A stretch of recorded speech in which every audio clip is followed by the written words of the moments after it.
Warga Kerajaan Allah, selamat datang dalam online Service Kingdom Celebration di Rock Ministry TV. Sebelum mengikuti ibadah online, ada beberapa hal yang harus Anda pastikan terlebih dahulu. Yang pertama, pastikan device atau gadget Anda sudah siap dengan kuota internet dan daya baterai yang cukup untuk mengikuti ibadah. Yang kedua, pastikan Anda menyiapkan waktu khusus untuk mengikuti ibadah online tanpa gangguan. Yang terakhir, belajarlah untuk fokus dan serius karena Anda sedang mengikuti ibadah dan bukan sedang menonton ibadah. Warga Kerajaan Allah, kami percaya pujian dan firman Tuhan yang disampaikan melalui tayangan ini tidak akan kembali dengan sia-sia. Dan tentunya berdampak langsung merubah kehidupan kita untuk menjadi berkat dan berubah senantiasa. Selamat mengikuti ibadah online, Tuhan Yesus memberkati.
Bersyukur padamu Tuhan atas kasih-Mu, ku bermazmur bagi nama-Mu yang kudus,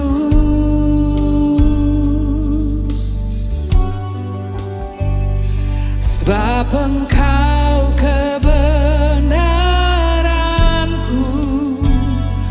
padamu ku percaya, betapa mulianya Tuhanku, ku rindu menyatakan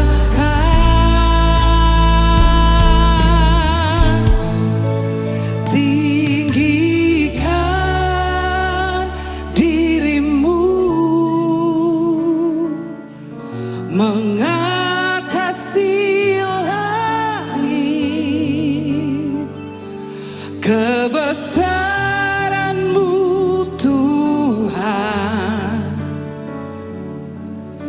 mengatasi bumi. Tinggikan dirimu, mengatasi langit. Kemuliaan-Mu Tuhan mengatasi bumi.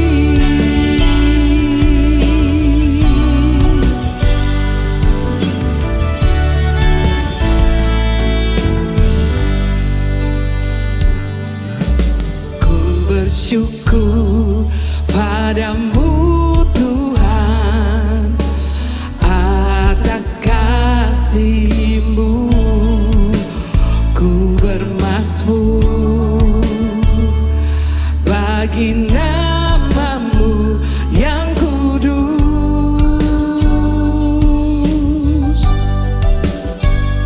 sebab Engkau kebenaranku, padamu ku percaya.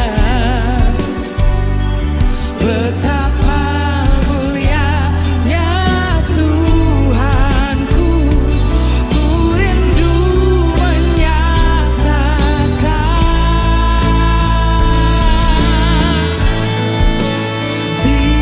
Tinggikan dirimu, mengatasi langit. Kebesaran-Mu Tuhan mengatasi bumi. Tinggikan dirimu, mengatasi langit. Kemuliaan-Mu Tuhan mengatasi bumi.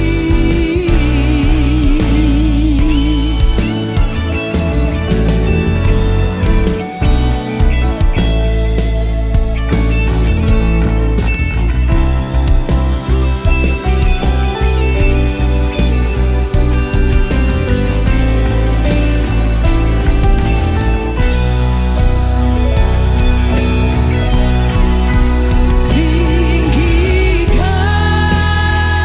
dirimu, mengatasi langit. Kebesaran-Mu Tuhan mengatasi bumi. Tinggikan dirimu, mengatasi langit. Kemuliaan-Mu Tuhan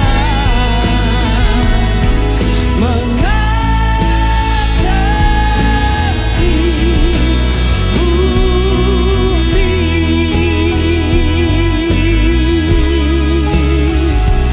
Kemuliaan-Mu Tuhan, kemuliaan-Mu Tuhan, kemuliaan-Mu Tuhan mengatasi bumi.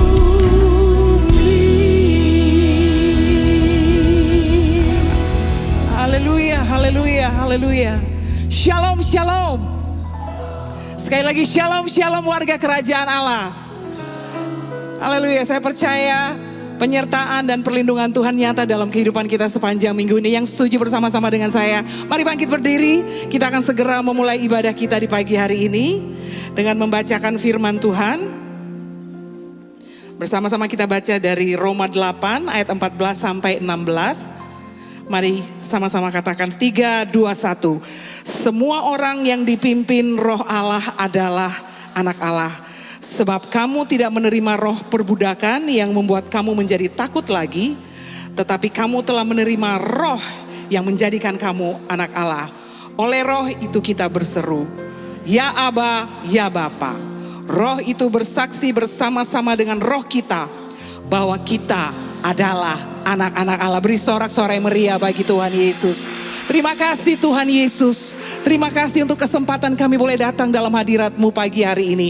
Kami percaya kuasa-Mu Engkau curahkan di tengah-tengah kami. Kami mau berpesta, kami mau menyanyi, memuji, meninggikan Engkau. Raja di atas segala raja, Tuhan yang mulia, yang agung dan perkasa.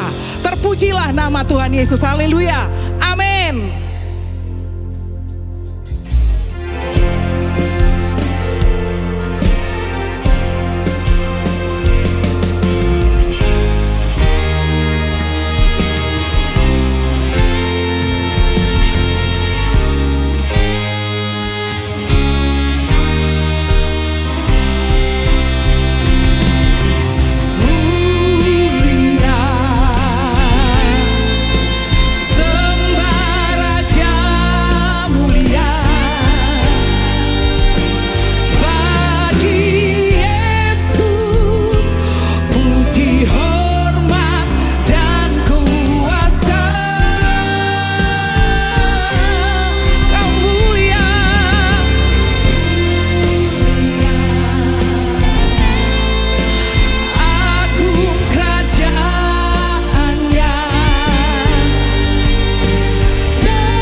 Terima kasih Tuhan Yesus.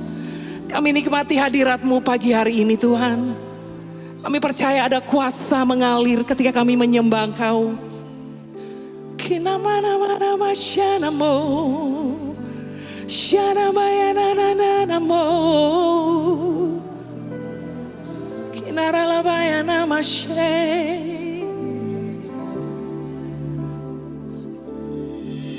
Oh, mulianya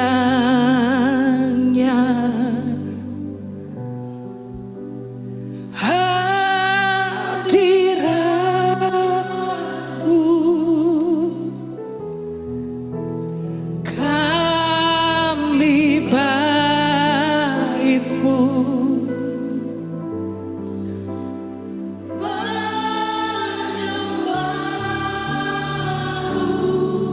we bless you Lord.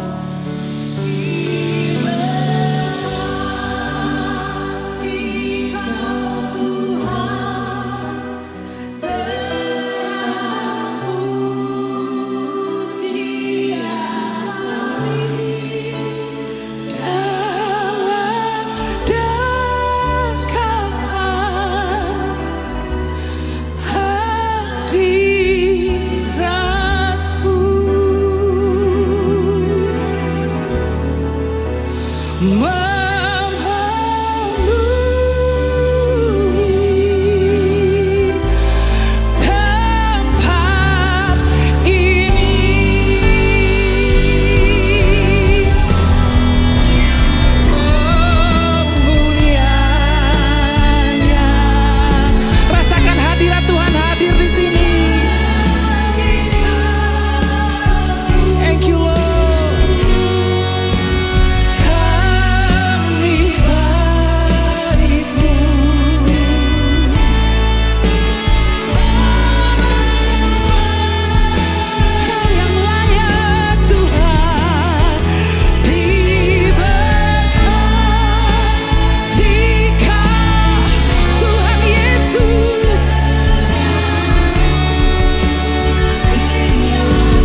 Dia sungguh baik buat kita semua. Anugerahnya, yes. Sebab Tuhan Yesus sungguh baik. Benar, haleluya. Anugerahnya sama-sama. Oh, oh, oh, oh.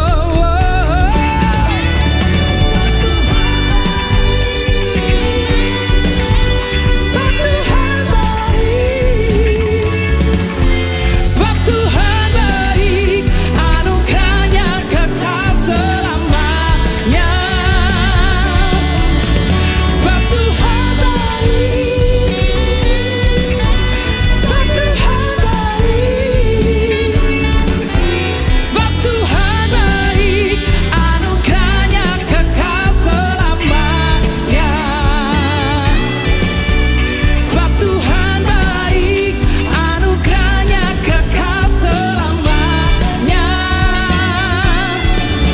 Sebab Tuhan baik. Anugerahnya kekal. Haleluya. Thank you Lord. Tidak pernah berhenti kami menceritakan kebaikan Tuhan dalam hidup kami. For the Lord, He is so good. Amen. Yay.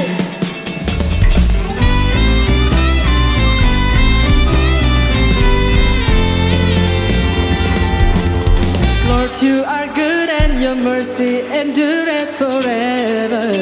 Amen. Lord, you are good and your mercy endureth forever.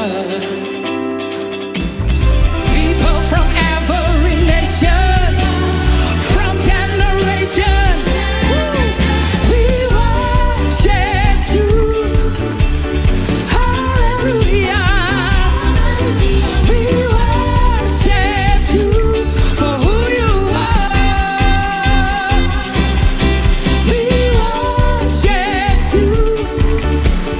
Hallelujah.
Haleluya. Sebelum duduk kasih tos kiri kanan.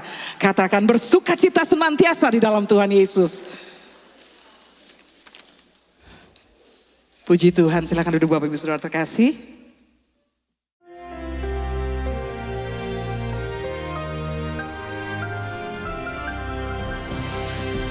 Shalom warga kerajaan, I believe in miracles. Dan aneh sekali, seringkali Tuhan membuat mujizat dan pemulihan itu mendekati Natal. Karena itu kita belajar daripada tokoh suami istri Zakaria dan Elizabeth. Zakaria artinya remembered by Jehovah. Senang gak diingat oleh Tuhan? Dia sendiri udah lupa tentang doanya itu. Dia minta seorang putra karena dia sudah tua. Istrinya juga sudah tua. Elizabeth itu artinya an oath of God. Jadi dia memegang janjinya Tuhan. Itu bagi setiap daripada Anda. Kita belajar kehidupan mereka. Ketika malaikat Gabriel menampakkan diri, dia tergoncang dan ketakutan. Saya mau berita ada yang lebih hebat daripada Mikael ataupun Gabriel. Roh Kudus saat ini menjamah Anda. Bahkan dia hidup di dalam kita. Dan Roh Kudus adalah Arabon. Arabon itu jaminan dari semua janji Allah. Tanda jadi. Karena itu kita cuma berkata yes dan amin buat semua janji Tuhan. Karena itu biarlah punya pengharapan supaya engkau melahirkan dalam hidup ini seorang Yohanes Pembaptis. Dalam hidup saya tidak punya anak seperti Zakaria dan Elizabeth. Tapi saya percaya Allah yang sama adalah Allah yang saya sembah. Memang saudaraku, yaitu apa yang terjadi adalah putra-putra rohani bertumbuh di mana-mana. Bahkan beberapa ada di depan saya hari ini. Dan saya mengucap syukur bahwa pada saat itu dia memperkenalkan diri, akulah Gabriel yang berdiri di hadapan Tuhan. Mau dipakai oleh Tuhan? Stand before the Lord. Stand artinya hidup dalam kebenaran, righteousness. Dan juga membawa hadirat Tuhan. Kalau ada yang pas namanya Christopher itu Christ bearer. Dan bukan cuma itu, kita semua membawa Kristus kemanapun kita pergi. To the marketplace, dimanapun Anda seorang mahasiswa, kau bawa Yesus ke kampusmu. Dan kita sudah dengar begitu banyak revival karena doa daripada orang tua. Tapi pada saat itu dia tidak percaya. Dan dia jadi bisu. Dari seorang imam yang harus mengucapkan berkat, beraka, sekarang dia bisu. Tetapi ketika dia percaya, beri dia nama Yohanes, Yohanan. Ya, artinya sudah menerima anugerah daripada Jehovah. Lidahnya terlepas dan dia malah naik pangkat jadi nabi. Demikian juga Elizabeth yang sudah tua itu. Ketika dia ketemu dengan generasi muda yaitu Maria, anak dalam kandungan melonjak kegirangan. Hadirat Tuhan selalu membawa joy. Dan dia mengucapkan berkat. Apa yang dijanjikan Tuhan atas semua akan terjadi. Itu kita harapkan hamba-hamba Tuhan, pribadi-pribadi seperti Zakaria dan Elizabeth. Mumpung ini perayaan Natal ya, jangan ada kata-kata sia-sia. Karena itu dalam perayaan kita tidak ada jingle bell, tidak ada Santa Claus atau Sinterklas apapun.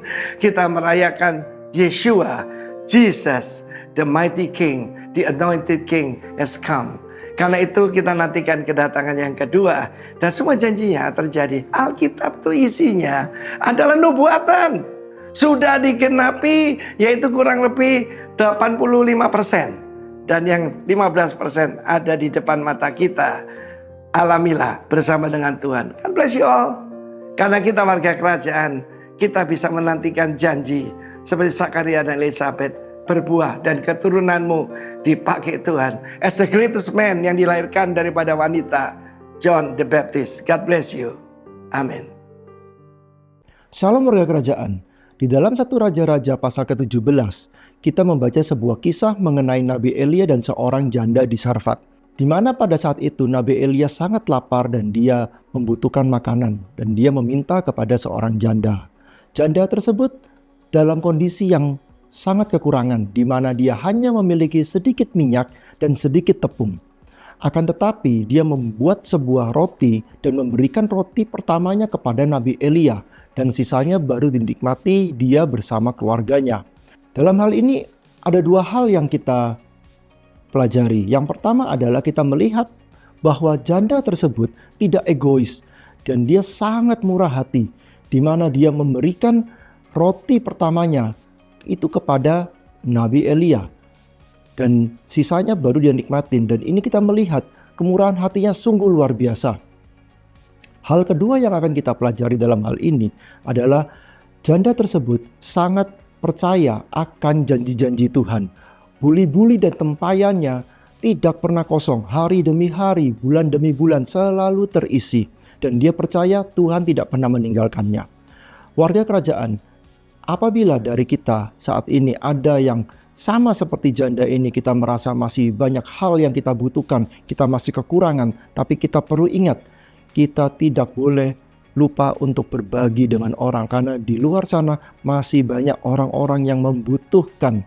Ya, kita bisa memberikan yang terbaik dari apa yang kita punya. Dan kita ingat, Tuhan tidak pernah meninggalkan kita. Tuhan akan selalu memelihara hidup kita sama seperti janda ini. Mari kita berdoa. Tuhan Yesus, kami ucap syukur Tuhan atas penyertaan-Mu, perlindungan-Mu, dan berkat-Mu Tuhan atas kehidupan kami, atas pekerjaan dan keluarga kami Tuhan. Pada hari ini Tuhan, kami ingin menabur, kami ingin memberi yang terbaik dari apa yang kami miliki Tuhan.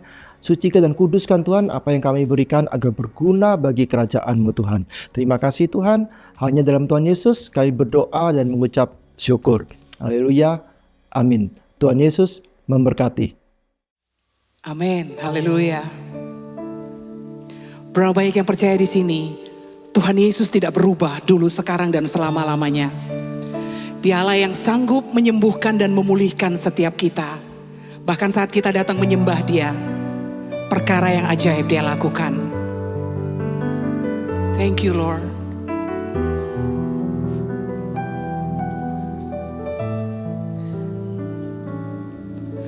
Yesus Tuhan, mulialah namanya.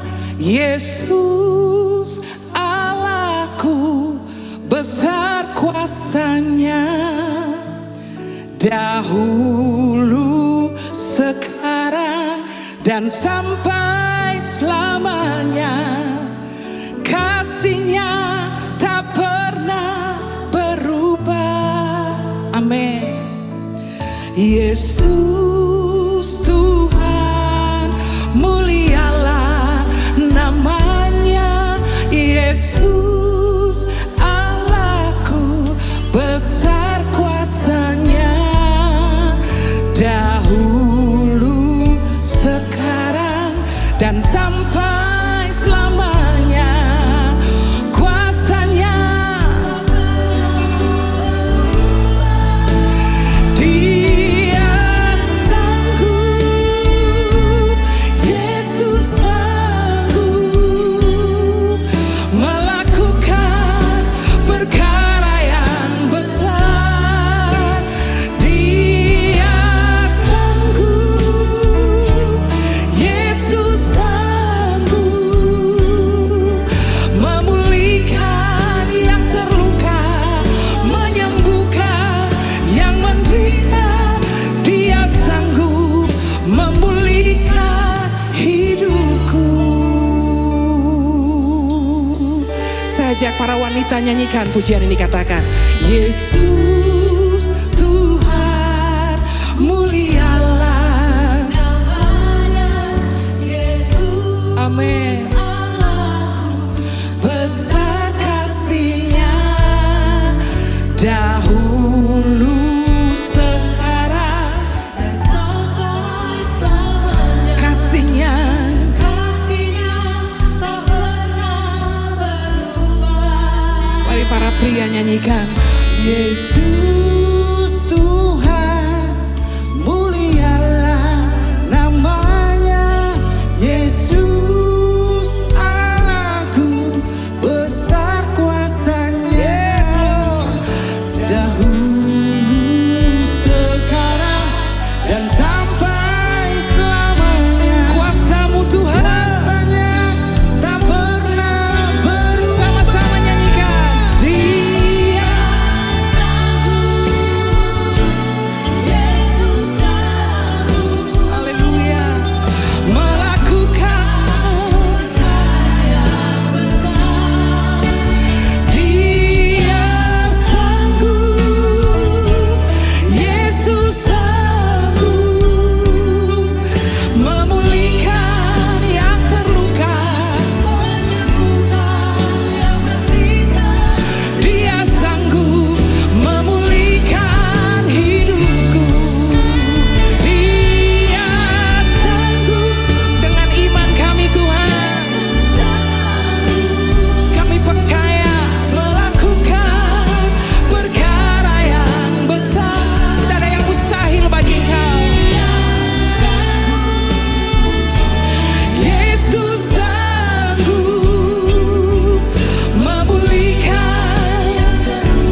hadirat Tuhan pagi menjelang siang hari ini.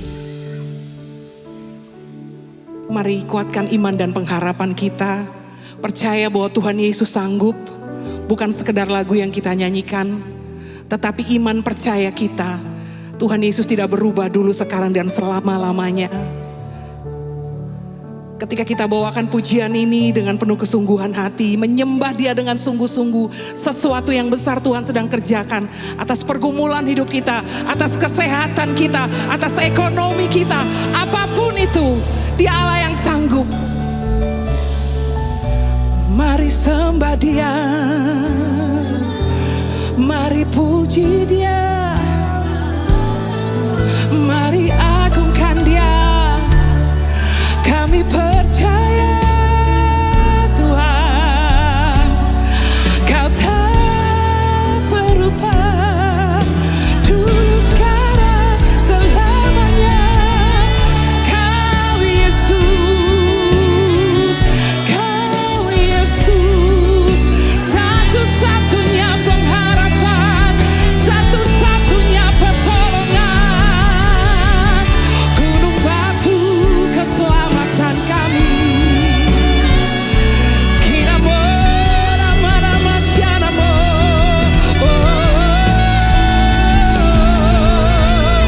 Kiana nama syanamo. Yesus, Yesus, Yesus, kami serukan nama-Mu.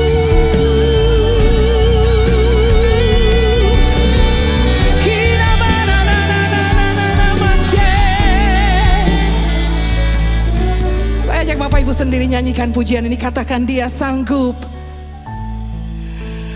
Dia sanggup, Yesus, amin, melakukan perkara yang, amin. Dia sanggup, Yesus sanggup memulihkan yang terluka, menyembuhkan yang menderita. Dia sanggup memulihkan hidupku. Dia sanggup, Tuhan Yesus, Engkau sanggup melakukan. Yes Lord, amin. Yesus sanggup memulihkan yang terluka. Kami terima siang ini, amin. Dia sanggup memulihkan hidupku. Dia sanggup memulihkan hidup kami. Dia sanggup memulihkan hidupku.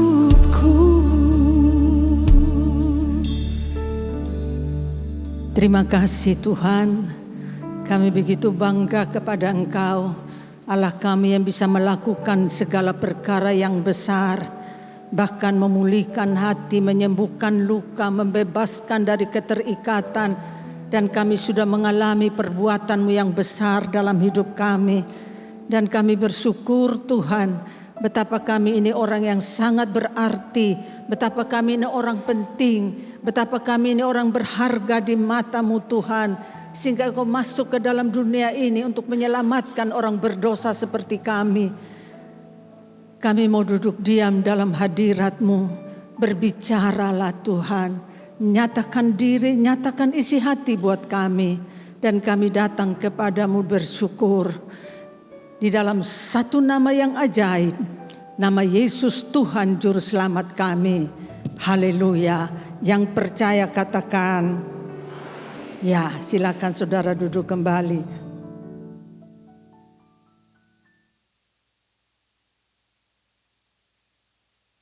Shalom saudaraku. Ya, Puji Tuhan, pada saat ini kita akan belajar sama-sama firman Tuhan, yaitu perubahan paradigma dari cara berpikir, cara hidup, sifat-sifat asli. Ada orang berkata begini, saudara, saya memang sudah pemarah, saya ini mudah tersinggung, ya ini sudah sifat saya nggak bisa lagi berubah. Padahal mungkin sudah puluhan tahun menjadi orang Kristen, puluhan tahun terima Yesus, tetapi tidak berubah sama sekali. Tapi saat ini mari kita belajar, bulan ini kita banyak belajar saudara, bagaimana cara mengubah paradigma dari segala kesulitan, kesengsaraan. Tuhan mengubahkan hidup kita untuk bisa berubah, untuk melihat apa yang Tuhan mau kerjakan dalam hidup kita. Kita akan baca sama-sama ayat ini saudara. Mari kita baca sama-sama 1, 2, 3. Kami mematahkan setiap siasat orang dan merubuhkan setiap kubu yang dibangun oleh keangkuhan manusia untuk menentang pengenalan akan Allah. Kami menawan segala pikiran dan menaklukkannya kepada Kristus. Mematahkan siasat-siasat kebohongan, tipu daya, intrik-intrik saudaraku. Mematahkan siasat-siasat dan merubuhkan kubu. Kubu itu kekuatan saudara, benteng yang sudah dibangun seumur hidup kita untuk kita berdiri berada pada satu keadaan dengan mau menangnya sendiri, sombong, tidak bisa terima pendapat orang lain, dan tidak percaya. Itu kubu begitu tinggi dan kuat saudara, sehingga begitu datang firman Tuhan, mungkin kita dengar kesaksian, kita dengar firman, tapi itu tidak bisa berubah karena itu sudah begitu kuat, dan kita pelihara, kita biarkan itu terjadi dalam kehidupan kita. Dikatakan kita harus mematahkan, kami mematahkan, merubuhkan setiap kubu yang dibangun oleh keangkuhan manusia yang menentang pengenalan akan Allah. Begitu kubu itu ada saudara, apa saya yang datang, seperti saya katakan tadi, ini sudah sifat saya nggak bisa berubah lagi. Ya kalau nggak terima saya apa adanya, ya sudah kalau begitu. Nah saudaraku sekalian, itu menentang perubahan akan pengenalan akan Allah, dan dikatakan kami menawan segala pikiran dan menaklukkannya pada Kristus. Itu hanya bisa terjadi saudara kalau tiap waktu, tiap hari kita isi dengan firman. Jadi pikiran hati yang tidak, paradigma yang salah dalam kehidupan kita, oh kita tahu saya salah Tuhan, saya minta ampun, saya minta maaf. Jadi saudaraku sekalian, harus minta untuk berubah, harus minta dibebaskan dan dilepaskan. Di situ dikatakan mematahkan, berarti ada kekuatan saudaraku sekalian. Lalu kemudian dikatakan untuk kita merubuhkan dan menawannya supaya menjadi pikiran Kristus lewat firman yang kita baca, lewat doa yang kita naikkan, sehingga saudaraku sekalian kita bisa berubah dari kehidupan dan cara berpikir, cara hidup yang sama sekali salah dan tidak benar, berdosa di hadapan Tuhan, dan kita mau berubah sesuai dengan kehendak Tuhan. Nah sekarang kita akan belajar sama-sama saudara dari kehidupan Yusuf. Ya, contoh hidup Yusuf. Yusuf pertama kita lihat Yusuf dalam keluarga. Saya baca ayat 1, saudara baca ayat berikutnya.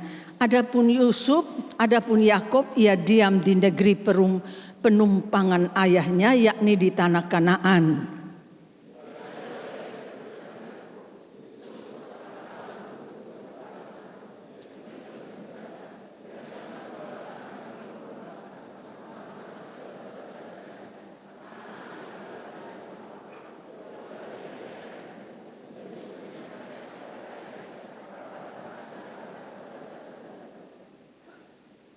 Israel lebih mengasihi Yusuf daripada semua anaknya yang lain. Sebab Yusuf itu anaknya yang lahir pada masa tuanya, dan ia menyuruh membuat jubah yang maha indah bagi dia. Ya.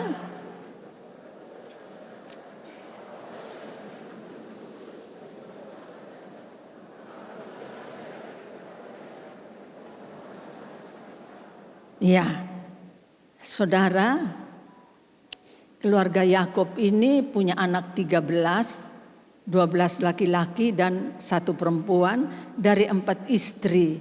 2 bersaudara, Rahel dan Lea atau Lea dan Rahel. 2 istri dari hamba-hamba istri-istrinya. Jadi ada 4 istri, saudaraku sekalian. Saudara lihat bagaimana kehidupan keluarga ini. 12 orang, 13 sama anak perempuan. Ini ada salah cara mendidik atau cara kehidupan dalam rumah tangga ini. Mungkin juga ada dalam kehidupan saya dan saudara. Pilih kasih. Yusuf lebih dikasihi, dibuat jubah yang maha indah. Ini kan menjadi, saudara-saudaranya kan menjadi kecewa. Jadi benci menjadi marah, saudaraku sekalian. Dan sama sekali tidak suka dan tidak ramah kepada Yusuf. Jangan membeda-bedakan anak saudara. Mungkin satu lebih pintar, lebih ganteng, lebih cantik. Sedangkan ini sudah bodoh, nakal lagi, tidak mau taat. Jadi kita gak suka. Lalu kita katakan, kamu gak seperti dia. Kamu tidak seperti ini dan tidak seperti itu. Membedakan anak saudaraku itu membuat anak ini terluka. Dan pada akhirnya karena dia tidak diterima dalam keluarga, dia tidak mendapat kasih sayang dalam keluarga, pada akhirnya saudaraku sekalian, dia lebih nyaman di luar rumah, ketemu teman-teman di luar, dia diterima. Dia berkumpul dengan orang-orang yang sama seperti dia. Makanya kita tahu banyak anak-anak jadi rusak, saudara, jadi liar. Dan kita tidak bisa salahkan hanya anak itu. Mungkin kita sebagai orang tua ada salahnya. Tidak ada waktu buat mereka, tidak ada perhatian buat mereka. Kita hanya lihat kekurangan demi kekurangan, kita tidak lihat kebaikan yang ada pada mereka. Kita terus berkata jeleknya saja. Kita tidak mengatakan bahwa dia ada kebaikan. Kita tidak mengatakan bahwa saya atau papa mama tetap mengasihi engkau. Apalagi kalau kita lihat kekurangan yang sangat fatal. Wah, kita begitu marah, saudaraku sekalian. Jadi kita belajar. Yusuf dalam rumah tangga keluarga, saudara-saudaranya benci dia, marah kepada dia. Dan kemudian saudaraku sekalian, kita tahu apa yang dialami oleh Yusuf. Karena asal usulnya itu dari papanya, saudaraku sekalian. Sehingga pada satu waktu papanya suruh Yusuf untuk bawa makanan pada kakak-kakaknya. Sehingga saudaraku sekalian, pada waktu itu mereka lihat Yusuf, itu tukang mimpi. Memang Yusuf ada cerita 2 mimpi kepada papa dan saudara-saudaranya yang membuat mereka tambah benci kepada Yusuf, saudaraku sekalian. Kata mereka seorang pada yang lain, lihat tukang mimpi kita itu datang. Sekarang marilah kita bunuh dia dan kita lemparkan ke dalam satu sumur itu. Lalu kita katakan seekor binatang buas telah menerkamnya dan kita akan lihat nanti bagaimana jadinya mimpinya itu. Saudara, dari iri jadi benci, lalu kemudian ingin membunuh adiknya sendiri. Ini adik kandung saudara ya.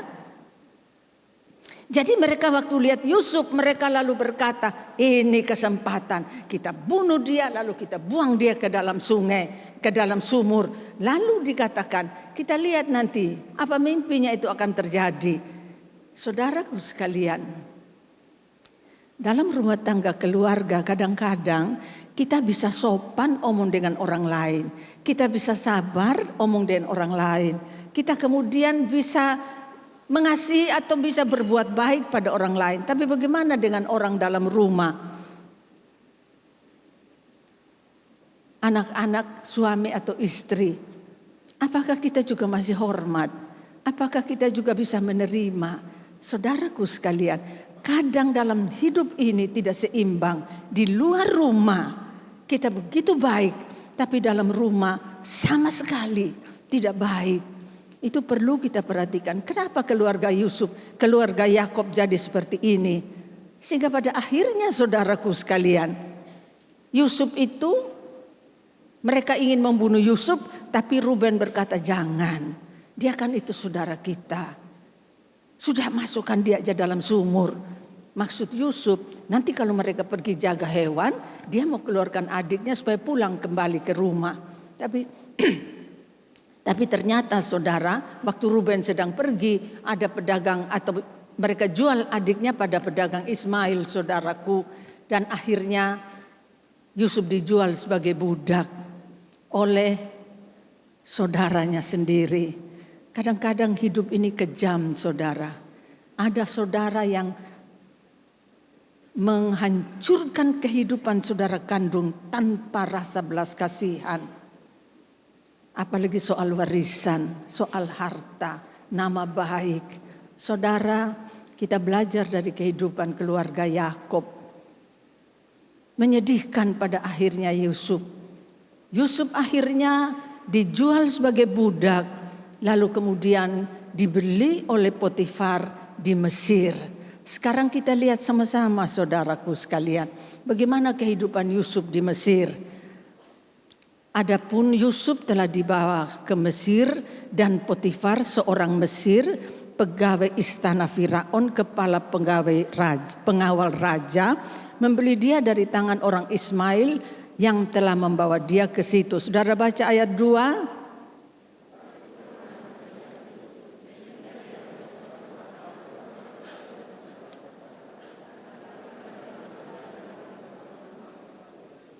Ya, setelah dilihat oleh tuannya bahwa Yusuf disertai Tuhan dan bahwa Tuhan membuat berhasil segala sesuatu yang dikerjakannya, maka ayat 4, ya silakan.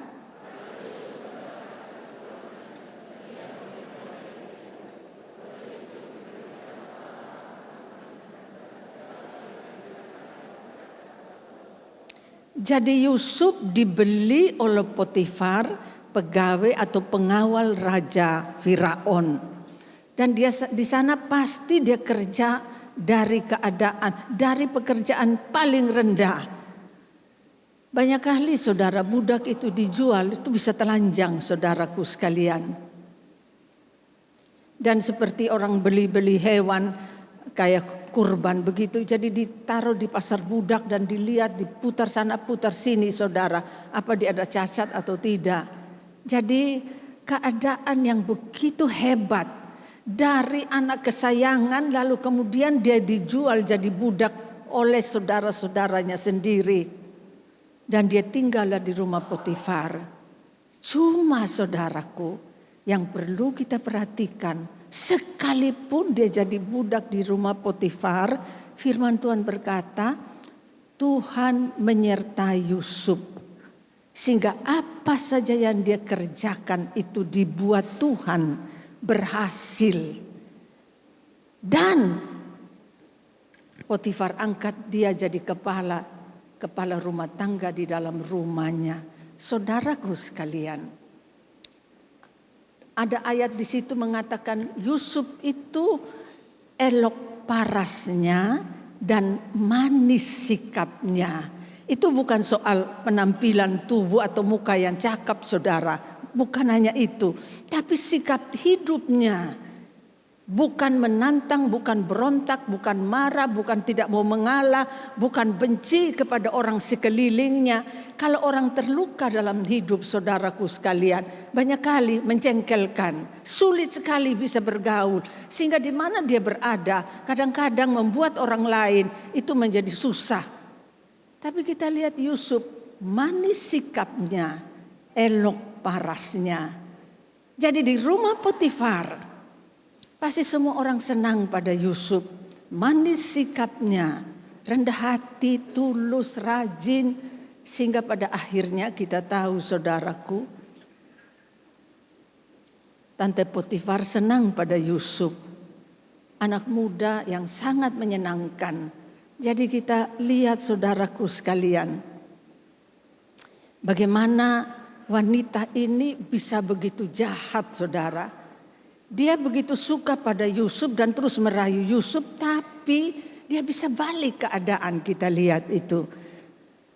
Perkataan itu jugalah yang diceritakan perempuan itu kepada Potifar. Katanya, hamba orang Ibrani yang kau bawa ke kemah ini datang kepadaku untuk mempermainkan aku. Tapi ketika aku berteriak sekeras-kerasnya, ditinggalkannya jubah padaku, ia lari keluar.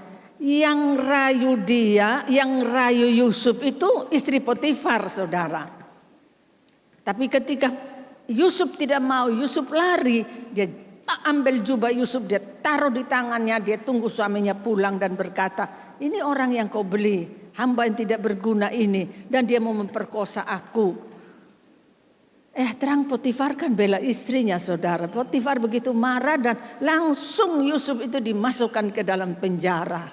Yusuf sebetulnya punya alasan kuat untuk marah pada Tuhan, marah pada sekelilingnya, putus asa, lalu kemudian dia kepingin mati saja. Bisa jadi seperti itu, tapi saudara, dia diperlakukan tidak adil. Dia mengalami tekanan yang hebat. Tidak salah tapi tetap bersalah karena dia hanya bekas budak dan dimasukkan ke dalam penjara.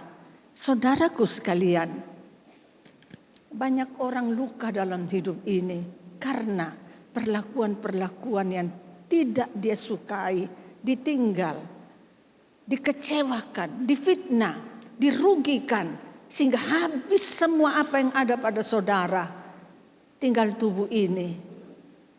Dan orang kemudian berpikir, Tuhan sampai kapan? Kenapa? Kenapa ini terjadi padaku? Itu pertanyaan yang terus dikatakan saudara. Karena tekanan demi tekanan yang dialami dalam kehidupan. Lalu orang kepingin berontak, marah. Karena keadaan yang mendesak. Sehingga gampang sekali saudara suami istri bertengkar. Panas-panas bergesek sekali bertengkar. Lalu suami pergi tidak pulang. Lalu pada akhirnya minta cerai. Dan ini ujung-ujung kita lihat perselingkuhan terjadi. Saya tidak berkata selingkuh itu betul saudaraku. Tapi pasti ada sebabnya. Asal usulnya kenapa itu terjadi. Kenapa sampai orang lupa punya istri, punya suami? Kenapa sampai lupa punya keluarga? Makanya dalam Maliaki berkata jangan lupa pada istri masa mudamu. Termasuk jangan lupa pada suami masa mudamu. Kenapa orang bisa lupa pulang saudara? Karena rayuan-rayuan yang dialami seperti yang dilakukan oleh istri Potifar. Sehingga rumah tangga goncang. Mau pulang tuh gengsi, mau tinggal di situ ada rasa bersalah, tapi lama-lama orang bisa mati rasa saudaraku. Itulah Yusuf di rumah Potifar dan pada akhirnya masuk penjara. Tapi yang kita lihat saudaraku sekalian, bagaimana dia di penjara, tetapi Tuhan, mari baca sama-sama dengan saya. 1, 2, 3. Tetapi Tuhan menyertai Yusuf dan melimpahkan kasih setia kepadanya dan membuat Yusuf kesayangan bagi kepala penjara. Sebab itu kepala penjara mempercayakan semua tahanan dalam penjara itu kepada Yusuf dan segala pekerjaan yang harus dilakukannya di situ. Dialah yang mengurus yang dipercayakan kepada Yusuf karena Tuhan menyertai dia dan apa yang dikerjakannya dibuat Tuhan berhasil. Itu kembali lagi seperti di rumah Potifar saudara. Tuhan menyertai, Tuhan berkati, dia berhasil dan diangkat. dipromosi jadi kepala di rumah penjara, di rumah Potifar. Saudaraku sekalian, kita sama-sama lihat, kalau kita berada seperti Yusuf di penjara tanpa salah, kalau kita berada di rumah Potifar sebagai budak dari anak kesayangan, mari periksa hati kita, saudara. Apakah kita bisa legowo? Apakah kita bisa terbuka membebaskan diri dari keadaan yang kita alami dalam kehidupan ini? Firman Tuhan mengatakan, Tuhan menyertai Yusuf. Tuhan memberkati dia sehingga apa saja yang diperbuatnya berhasil. Dan dia dipromosi jadi kepala di rumah penjara. Saudaraku sekalian, berarti hati Yusuf luas seperti samudera. Dia penuh dengan kasih dan dia mau melupakan semua perbuatan yang dia alami dalam kehidupan ini. Saudaraku sekalian, maka dikatakan Yusuf di Mesir masuk penjara. Kemudian selanjutnya kita lihat nomor 3. Yusuf punya kuasa dan kehormatan. Kita baca sama-sama Kejadian 41 ayat 51. 1, 2, 3. Yusuf memberi nama Manasye pada anak sulungnya itu, sebab katanya, Allah telah membuat aku lupa sama sekali kepada kesukaranku dan kepada rumah bapakku, dan kepada anaknya yang kedua diberinya nama Efraim. Allah membuat aku mendapat anak dalam negeri kesengsaraanku. Pada saat pasal 41 itu, Yusuf sudah diangkat jadi Perdana Menteri, saudara. Punya kuasa, kehormatan, kemuliaan, semua dia miliki. Dan Firaun berkata, hanya takhta ini berbeda aku sama kamu. Kerjakan apa saja yang kamu mau lakukan di dalam negeri ini. Dapat kepercayaan yang luar biasa, saudaraku sekalian. Tapi yang kita mau belajar dari hidup Yusuf, saudara,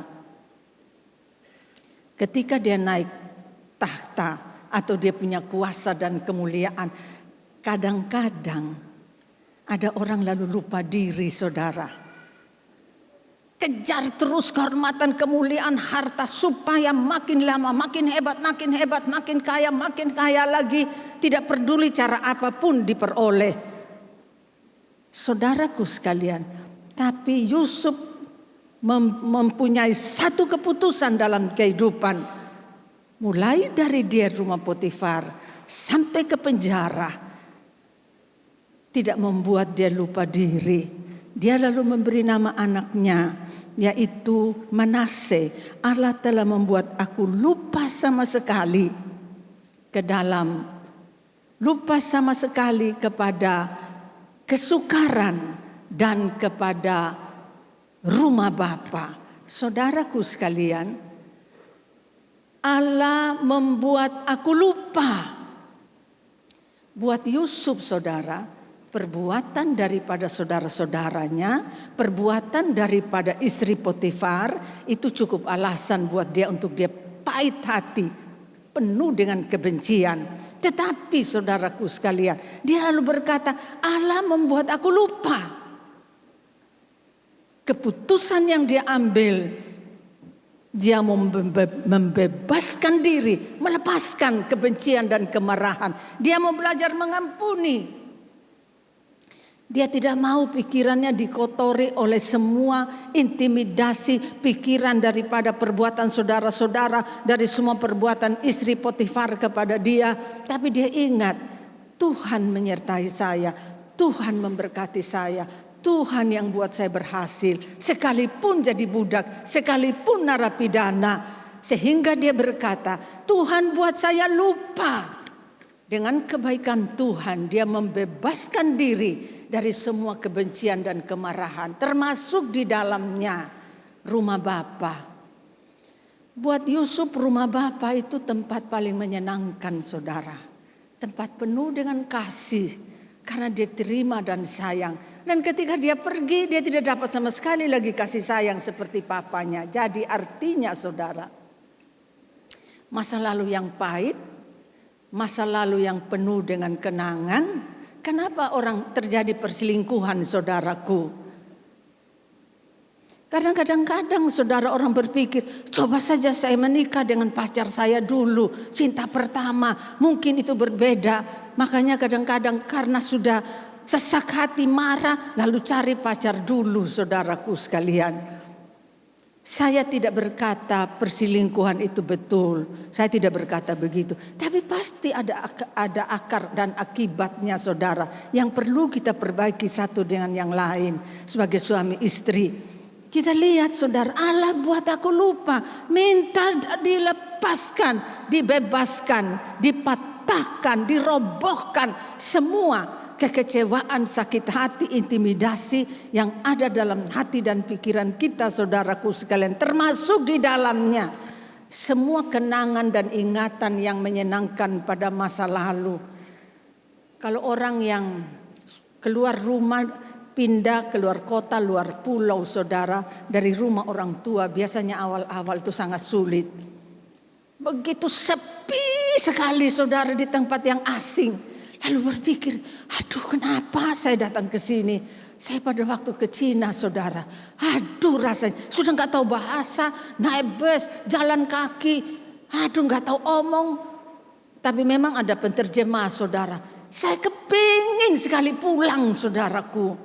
Tapi saya ingat ketika di Betani kalau kita kumpul, kalau ada yang pergi lalu pulang, Pak Alex bilang begini, mana bisa ini hamba Tuhan kok balai kucing. Saya pikir kenapa, apa arti balai kucing itu. Ternyata kucing itu dibuang kemana aja bisa pulang saudaraku. Jadi saya kalau ingat itu ya malu suto bangka. Mana bisa balai kucing saudara, kan malu. Yang suruh saya ke sana saya juga mau sendiri saudara. Kenapa mau minta pulang? Sehingga saya belajar untuk mengasihi dan melakukan tugas di sana sesudah Tuhan sembuhkan dan Tuhan perbaiki. Jadi kita belajar lihat saudaraku sekalian.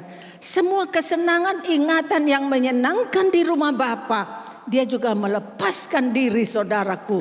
Karena yang baik dan yang tidak baik itu bisa menarik kita saudara. Untuk kita tidak bisa maju.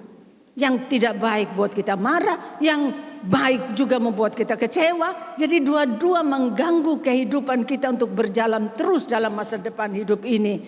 Kalau bukan Tuhan yang menolong. Sehingga Yusuf berpikir dan berkata saudara, Allah buat aku lupa. Mengampuni, membebaskan diri dari kebencian, kemarahan itu saya tahu tidak mudah saudara. Kalau saudara, mungkin saudara sudah pernah dengar cerita saya. Kalau saudara minta maaf, minta ampun, saudara akan muka dengan muka begini selesai. Saudara tidak usah cari jauh-jauh. Atau mungkin hanya beritahu, kirim surat atau katakan lewat telepon. Saat ini lebih canggih. Saya ini saudara punya kebencian dan kemarahan. Puluhan tahun saya begitu kecewa saudara, begitu marah sampai saya jadi keras. Saya tidak bisa ampuni, saya sulit sekali mengalah termasuk pada suami saudaraku. Sampai menjadi jahat karena pahit yang saya alami. Papa saya itu Jepang saudara. Jadi saya benci sekali dengan orang Jepang. Saya marah sekali kepada ayah saya. Lalu kemudian satu hari ada hamba Tuhan yang datang dan berkata, kalau model kayak kamu tidak hanya minta ampun sama Tuhan, harus berhadapan dengan orangnya minta maaf. Kamu harus ke Jepang, dia berkata, oh ini orang tua saudara saya. Iya Oma nanti saya pergi. Tapi kapan mau pergi saudara, bagaimana caranya? Tapi saudara Tuhan tuh hebat. Waktu itu Pak Herman pergi ke Sumba karena mamanya meninggal. Waktu dia kembali dia bawa satu kotak saudara. Ternyata itu kotak dari teman ayah saya dari Jepang datang cari saya. Dan di situ ada kartu nama. Jadi Oma itu berkata, ini tandanya kamu harus pergi. Nah kebetulan rombongan ada dari Surabaya ke Korea saudara. Akan mampir dulu di Osaka kemudian ke Korea. Jadi saya ikut rombongan itu. Dengan anugerah Tuhan bisa hubungi Dr. Hiromi namanya, dan pada akhirnya saya ketemu dia saudara pada tahun 1996 Oktober tanggal 2 saya ada penterjemah, saya bereskan. Saya minta maaf sama dia. Saya mohon ampun juga karena saya sudah begitu marah dan benci. Langsung dia berdiri saudara. Dan dia berkata, saya atas nama bangsa dan atas nama keluarga saya minta maaf juga. Dan saya berdoa akhirnya selesai saudaraku sekalian. Wah, waktu itu saya rasanya plong saudaraku sekalian. Kayak ada beban berat dalam hidup saya terlepas. Dari situ saudara, saya kemudian bisa mengampuni. Saya bisa menerima. Sebab itu mengampuni memang tidak gampang. Membebaskan diri dari sakit hati tidak mudah. Tapi mari minta pada Tuhan saudara. Kekecewaan, kemarahan, kebencian yang saudara alami, bebaskan diri. Lepaskan diri. Sehingga saudara dia berkata, anak yang kedua dia beri nama Efraim, yaitu Tuhan telah membuat aku mendapat anak dalam negeri kesengsaraanku. Terjemahan lain mengatakan, aku telah berbuah di dalam kesusahan atau di dalam duka cita. Maksudnya apa saudara? Saudara yang pernah melahirkan tahu, kalau orang melahirkan itu saudara, sebelum melahirkan itu sakit kepala, sakit gigi, sakit kaki, sakit pinggang, sakit perut, semua sakit kumpul jadi satu saudaraku. Makanya orang kalau mau melahirkan itu rasanya takut sekali karena rasanya hampir mau mati saudara. Tapi begitu anak itu keluar, gak tahu sakit itu lari kemana saudara, langsung hilang begitu. Lalu dokternya atau suster bawa anak itu pada ibunya atau bapaknya, lihat anak itu, wah senyum-senyum senang begitu saudara. Lupa sudah sakit yang lalu. Artinya apa saudara?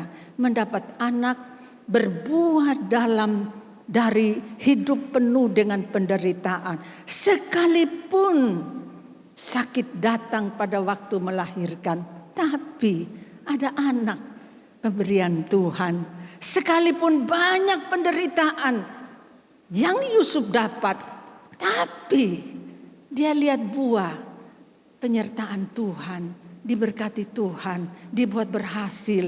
Kita mesti lihat seimbang, jangan kita lihat hanya masalah. Kita juga melihat saudaraku sekalian, kebaikan Tuhan dalam kehidupan kita. Dan pada akhirnya kita lihat Yusuf saudaraku sekalian, ambil keputusan dalam hidup bahwa dia mengampuni, dia memberkati, dia melupakan semua kesenangan ataupun kesengsaraan yang dia alami. Sekarang kita lihat saudara, mereka harus mengumpul segala bahan makanan dalam tahun-tahun baik yang akan datang ini, dan di bawah kuasa tuanku Firaun menimbun gandum di kota-kota sebagai bahan makanan serta menyimpannya. Demikian segala bahan makanan itu menjadi persediaan. Segala bahan makanan itu menjadi dalam masa kelaparan yang akan terjadi di tanah Mesir, supaya negeri ini jangan binasa karena kelaparan. Saudara, ketika Yusuf diangkat jadi Perdana Menteri, ayat itu dia usul pada Firaun. Akan datang 7 tahun masa kelimpahan, 7 tahun masa kelaparan. Jadi pada 7 tahun masa kelimpahan ini, mari kita menimbun, mari kita simpan. Jadi di kota mana-mana Mesir saudara, dibukalah lumbung-lumbung untuk menyimpan, untuk menimbun, untuk persediaan. Kalau nanti datang kelaparan, mereka sudah punya persediaan makanan yang cukup, bahkan lebih. Dan itu betul saudaraku. Orang dari mana-mana datang beli makanan ke Mesir pada waktu itu. Jadi kita lihat itu pelajaran juga kita lihat dari kehidupan Yusuf saudara. Kalau engkau diberkati, engkau masa kelimpahan, jangan hambur-hamburkan. Mari belajar saudara bisa menyimpan, bisa menabung, Walaupun tidak berarti lalu kita tidak beri perpuluhan lagi, kalau kita tidak beri persembahan lagi, lalu kita tidak memberi lagi pada orang-orang yang memerlukan. Tapi ada bagian yang perlu kita simpan untuk kita tabung, sehingga saat urgen, krisis dalam hidup, kita masih punya simpanan untuk kita pakai pada saat-saat sulit dalam kehidupan. Jadi kita lihat saudaraku sekalian, bagaimana kehidupan Yusuf. Pada saat dia dapat kuasa dan kehormatan, dia katakan Manase dan Efraim. Dia kemudian saudaraku menyimpan pada masa kelimpahan, sehingga mereka kemudian tetap aman, tetap nyaman, dan juga pada akhirnya menjadi berkat. Dia berbuah dengan kebaikan Tuhan, tapi dia menjadi berkat, yaitu berbuah lebat, membagikan banyak makanan pada orang-orang lain. Nah, sekarang kita lihat saudara, bagaimana Yusuf ketika Yusuf bertemu saudara-saudaranya. Mari kita baca sama-sama saudara, 1, 2, 3. Dan Yusuf berkata pada saudara-saudaranya, "Akulah Yusuf, masih hidupkah Bapa?" Tetapi saudara-saudaranya tidak dapat menjawab, sebab mereka takut dan gemetar menghadapi dia. Lalu kata Yusuf kepada saudara-saudaranya itu, "Mari dekat-dekat." Maka mendekatlah mereka, katanya lagi, "Aku Yusuf saudaramu yang kamu jual ke Mesir. Tetapi sekarang janganlah bersusah hati dan jangan menyesali diri karena kamu menjual aku ke sini, sebab untuk memelihara kehidupan Allah menyuruh aku mendahului kamu. Karena telah 2 tahun ada kelaparan dalam negeri ini, dan selama 5 tahun lagi orang tidak akan membajak dan menuai." Jadi saudaraku sekalian, Yusuf ketemu saudara-saudaranya. Awalnya saudara, karena memang kesulitan makanan di mana-mana, termasuk juga di Kanaan. Jadi anak-anak Yakub ini 10 orang datang beli makanan di Mesir. Tapi Yusuf sudah kenal mereka. Musim ini jadi anjang banyak balas dendam saudara. Sekali sudah habislah mereka. Tapi Yusuf lalu berkata, "Kamu pasti pengintai-pengintai semua." Mereka bilang, "Tidak Tuhan. Kami ini bukan pengintai, kami ini satu saudara. Satu saudara kami sudah mati, masih ada satu di rumah jaga papa," mereka katakan. Nah, Yusuf berkata, "Kalau begitu, adikmu yang paling kecil, kalau kamu cari makanan lagi, beli makanan lagi, kamu bawa ke sini. Baru saya percaya kamu." Satu orang Simeon namanya ditahan saudara, sebagai jaminan pada waktu itu. Waduh, mereka begitu takut saudara. Bagaimana caranya Benyamin bisa ikut? Karena papanya begitu terpukul pada waktu Yusuf dikatakan mati oleh saudara-saudaranya. Sehingga pada akhirnya saudara, sudah habis makanan, mereka harus pergi beli lagi ke Mesir. Yakub bilang tidak bisa. Benyamin tidak boleh pergi, kakaknya sudah tidak ada. Kalau dia pergi berarti kamu inginkan saya lebih cepat mati. Tapi Yehuda bilang, "Pak, kalau saya tidak bawa Benyamin, Papa bunuh saja 2 anak saya." Lalu akhirnya dengan berat hati Benyamin dilepas saudaraku sekalian. Ketika sampai di Mesir, Yusuf tahu ini saudara-saudaranya. Siang dikasih makan saudara, dia urut ini semua satu, sehingga mereka berpikir, kenapa dia tahu kita nomor 1, nomor 2, nomor 3 sampai di nomor 10 ini, kecuali Yusuf dan Benyamin paling kecil saudara, jadi yang ke-11. Lalu kemudian Yusuf coba memberi pada Benyamin lebih banyak daripada mereka saudara. Yusuf mau tahu apakah mereka masih ada iri seperti yang lalu. Kemudian saudara, ketika mereka pulang, Yusuf suruh taruh bukan botol minum, tempat minumnya, gelas minum dari emas ke dalam karung daripada Benyamin. Ketika mereka sudah sampai jauh, ada tentara yang kejar mereka, kamu ini sudah dikasih makan, pencuri lagi. Yang mencuri itu harus jadi budak atau dibunuh. Orang-orang Mesir itu berkata begitu. Mereka cari di mana-mana, ketemu di dalam tempatnya Benyamin. Akhirnya semua pulang, saudara. Yehuda berdiri dan berkata, Tuhan, kalau sampai adik saya tinggal di sini, papa saya bakal mati. Karena tinggal satu anak kesayangannya. Ketika mau berangkat, saya sudah berkata pada papa saya, kalau saya enggak bawa pulang adik saya, bunuh saja 2 anak saya. Waktu itulah saudaraku sekalian yang seperti kita baca, Yusuf suruh semua orang keluar. Dan Yusuf berkata pada mereka, mari dekat-dekat.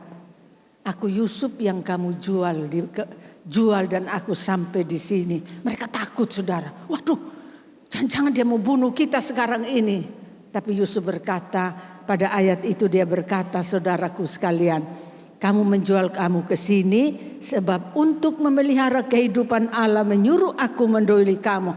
Jadi Yusuf lalu berkata, kamu jual aku ke Mesir, sampai ke Mesir dengan tujuan aku lebih dulu untuk memelihara kalian yang akan datang kemudian ini.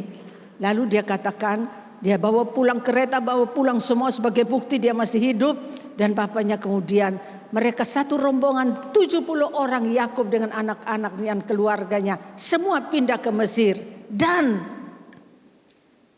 Yusuf beri mereka tempat terbaik, yaitu Gosen, tanah yang subur, saudaraku sekalian.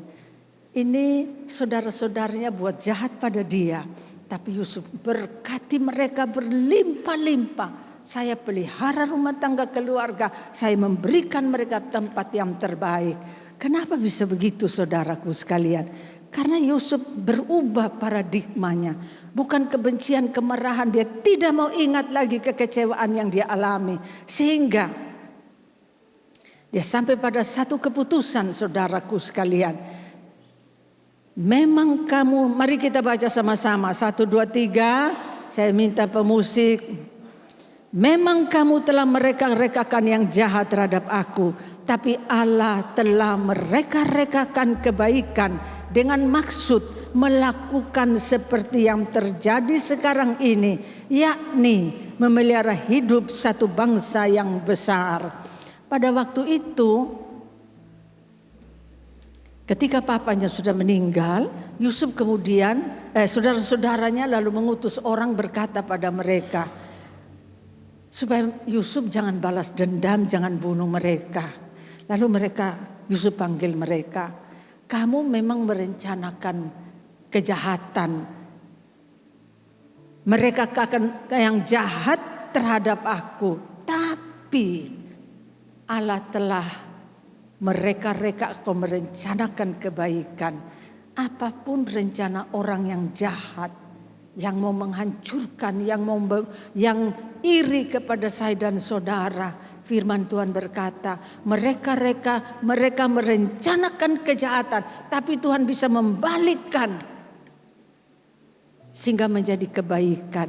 Haman punya rencana membunuh semua orang Yahudi di bawah pemerintahan dari Ahasveros, dan dia ingin menggantung Mordekai terlebih dahulu. Ternyata saudara, dibalikkan keadaan sehingga dia yang digantung dan bangsa Israel mendapat kemerdekaan dari tangan Tuhan yang ajaib lewat Ester yang diberkati Tuhan.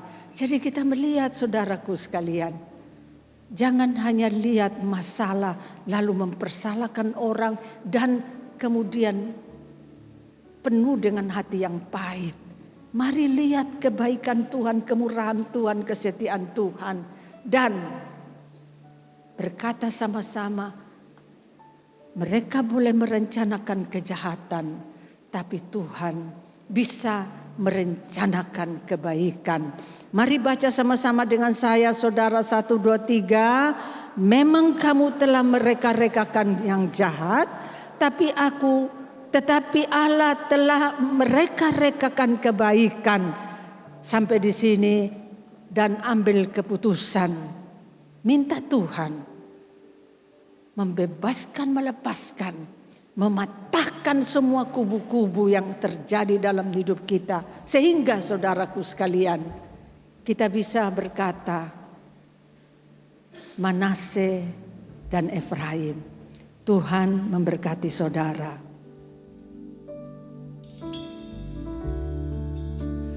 Dia sanggup, Yesus sanggup melakukan perkara yang besar. Dia sanggup, Yesus sanggup memulihkan yang terluka, menyembuhkan yang menderita. Dia sanggup memulihkan hidupku.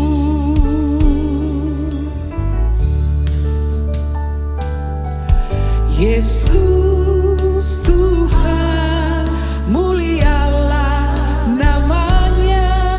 Yesus Allahku, besar kasih-Nya. Dahulu, sekarang, dan sampai selamanya. Kasih-Nya tak pernah berubah. Yesus Tuhan, mulialah namanya. Ya, Yesus Tuhan. Terima kasih. Allahku, besar kuasa-Nya. Dahulu, sekarang, dan sampai selamanya. Kuasa-Nya tak pernah berubah. Dia Mari bangkit sanggup, Yesus sanggup melakukan perkara yang besar. Dia sanggup, Yesus sanggup memulihkan yang terluka, menyembuhkan yang menderita. Dia sanggup memulihkan hidupku. Dia sanggup.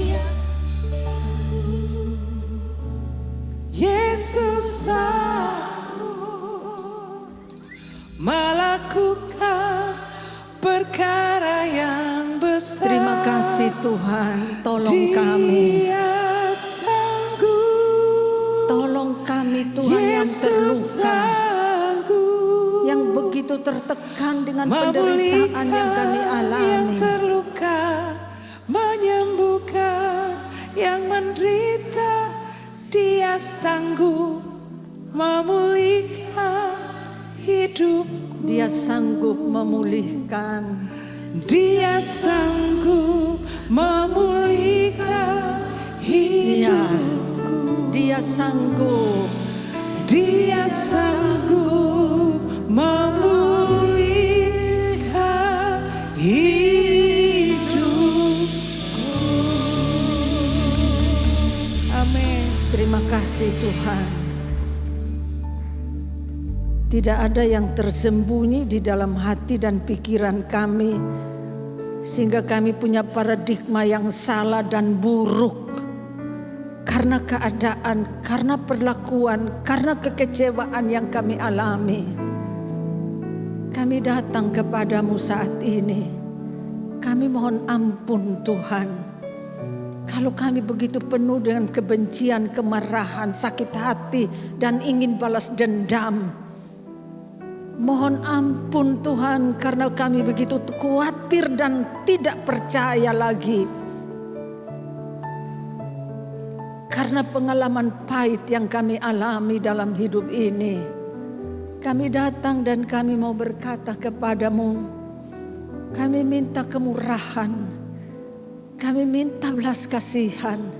Sehingga segala kekuatan, kubu-kubu kebencian, kemarahan yang ada, kami patahkan, kami robohkan dalam diri kami oleh kuasa darah Yesus. Sucikan kami Tuhan. Dan semua ingatan kenangan yang menyenangkan masa lalu, yang masih terus mengikat kami sehingga kami terus melihat ke belakang, kami mohon bebaskan, lepaskan kami.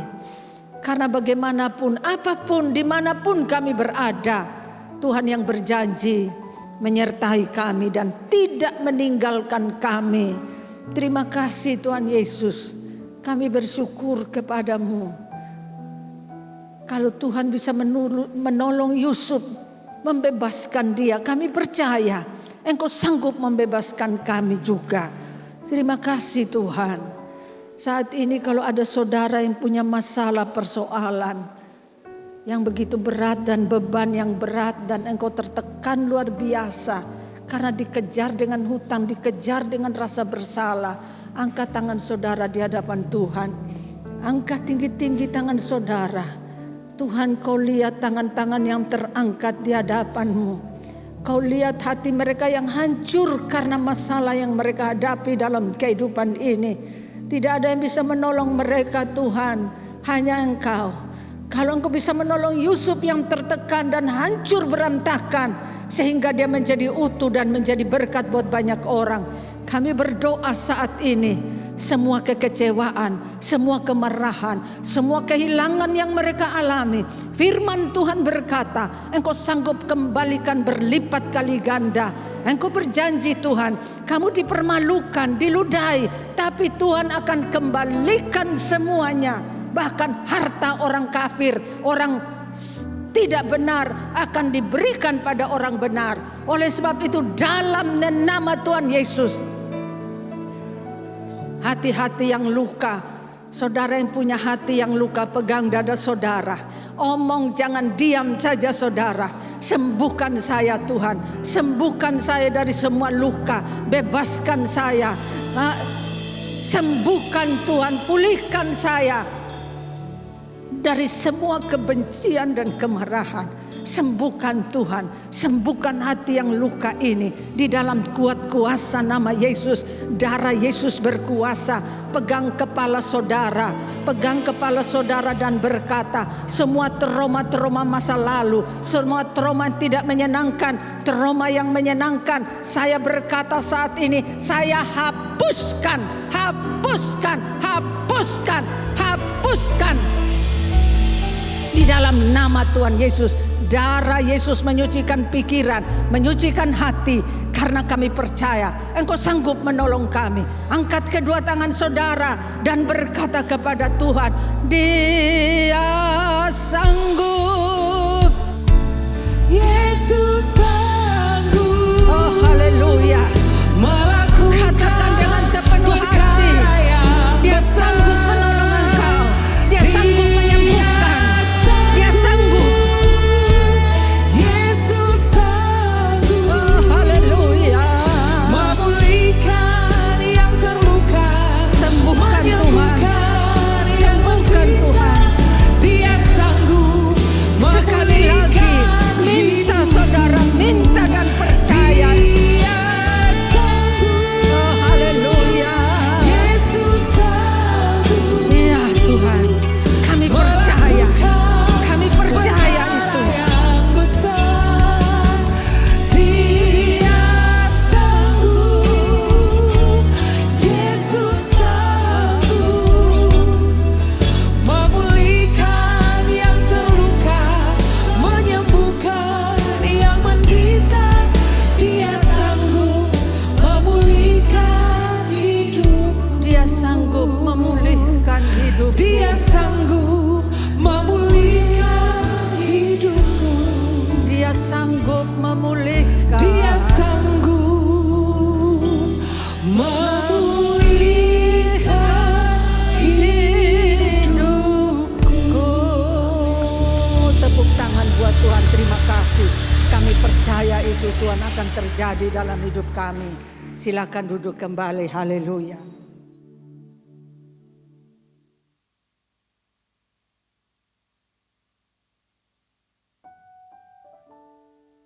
Puji Tuhan, mari kita persiapkan perjamuan kudus. Bagi Bapak Ibu yang belum terlayani bisa mengangkat tangannya, nanti rekan-rekan asyir yang akan membantu. Baik di belakang, di atas.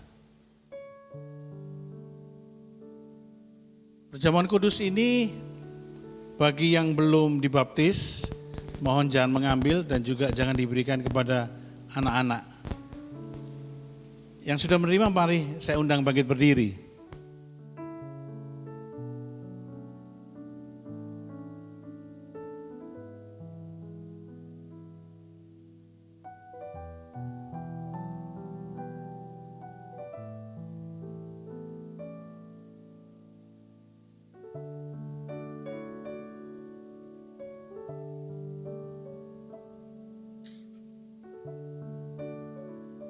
Mari kita angkat roti ini di tangan kanan kita.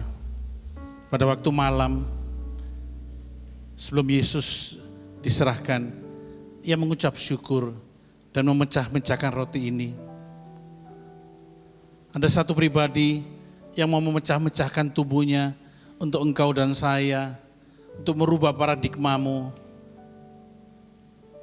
Bukankah roti yang kita angkat tinggi-tinggi ini adalah persekutuan kita dengan tubuh Kristus? Mari kita makan di dalam nama Yesus.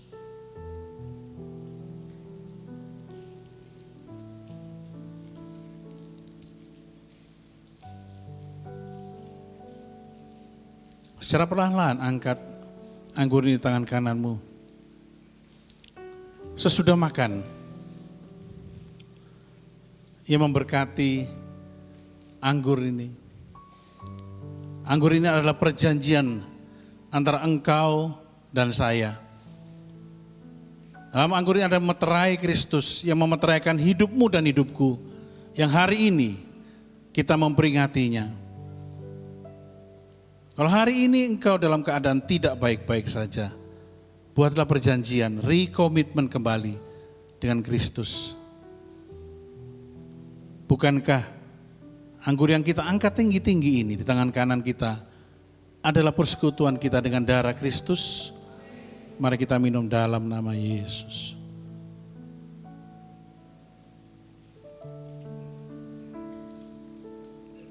Kami bersyukur Tuhan untuk setiap perkara yang boleh kami lalui, untuk setiap kejadian yang boleh kami hadapi, karena kami tahu Engkau Allah turut bekerja dalam segala perkara dalam kehidupan kami. Terima kasih untuk firman-Mu. Terima kasih untuk Yusuf yang boleh menjadi bagian dalam kehidupan kami, yang memberikan inspirasi dan kami percaya merubah paradigma kami.